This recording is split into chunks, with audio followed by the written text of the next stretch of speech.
Assalamualaikum warahmatullahi wabarakatuh.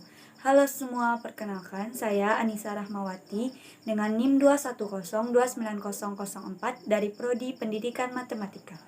Di video kali ini saya akan membahas mengenai beberapa berita mengenai ketahanan nasional. Sebelum saya membahas mengenai masalah ketahanan nasional tersebut, saya akan membahas terlebih dahulu mengenai pengertian ketahanan nasional. Ketahanan nasional memiliki cakupan yang cukup luas. Sejak konsep ini diperkenalkan oleh Lembaga Ketahanan Nasional Republik Indonesia atau Lemhanas RI pada tahun 1960-an, terjadi perkembangan dan dinamika dari konsep ketahanan nasional. Ketahanan memiliki makna mampu, tahan, dan kuat menghadapi segala bentuk tantangan dan ancaman yang akan terjadi ke depannya. Berikut adalah beberapa contoh mengenai masalah ketahanan nasional yang saya temui pada media elektronik. Yang pertama mengenai masalah ketahanan nasional yang saya ambil dari berita jpnn.com yang diposting pada 24 Agustus 2021 pada pukul 22.34 waktu Indonesia bagian Barat. Dengan judul Fasli Jalal, Pandemi COVID Mengancam Ketahanan Nasional. Rektor Universitas Yarsi, Profesor Fasli Jalal, mengatakan pandemi COVID mengancam ketahanan nasional. Penyakit ini mengancam segala sendi kehidupan, bukan hanya di bidang kesehatan dan ekonomi, tetapi juga di bidang sosial. Akibat pandemi COVID-19 ini, pelayanan kesehatan masyarakat baik di rumah sakit, puskesmas maupun posyandu menjadi kurang maksimal. Karena semua terfokus pada pandemi, sehingga yang memiliki penyakit lain kurang maksimal ditangani, kata mantan Wakil Menteri Pendidikan Nasional ini. Selain kualitas pelayanan kesehatan, juga terjadi kekurangan obat-obatan, pasokan oksigen, ventilator, juga alat medis lainnya untuk penanganan COVID-19. Semuanya menjadi ancaman bagi ketahanan nasional di bidang kesehatan. Pendapat saya mengenai berita tersebut, saya setuju dengan pendapat Bapak Fasli Faisal mengenai kurang maksimalnya pelayanan kesehatan pada masa pandemi COVID-19 ini. Karena banyaknya masyarakat yang terkena virus COVID-19, sehingga pelayanan kesehatan masyarakat pun lebih terfokus pada COVID-19.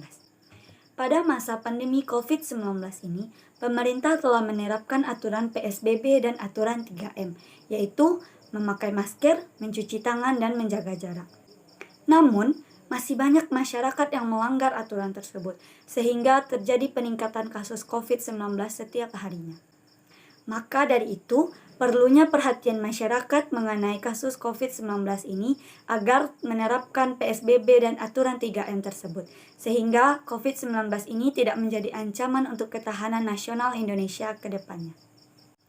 Tidak hanya pada bidang kesehatan, tetapi banyak dampak yang ditimbulkan dari COVID-19 ini seperti di bidang ekonomi dan sosial. Banyaknya karyawan yang di-PHK karena kurangnya pemasukan perusahaan, sehingga tingkat pengangguran di Indonesia semakin meningkat. Maka dari itu, mari kita menerapkan aturan PSBB dan 3M agar kasus COVID-19 menurun, sehingga tidak menjadi ancaman untuk Indonesia ke depannya. Masalah mengenai ketahanan nasional yang saya temui di media elektronik selanjutnya, yaitu di Antara News yang diposting pada hari Kamis 28 Oktober 2021 pada pukul 20.24 waktu Indonesia bagian Barat yang berjudul Gubernur Lemhanas minta generasi muda menyaingi persaingan antar bangsa.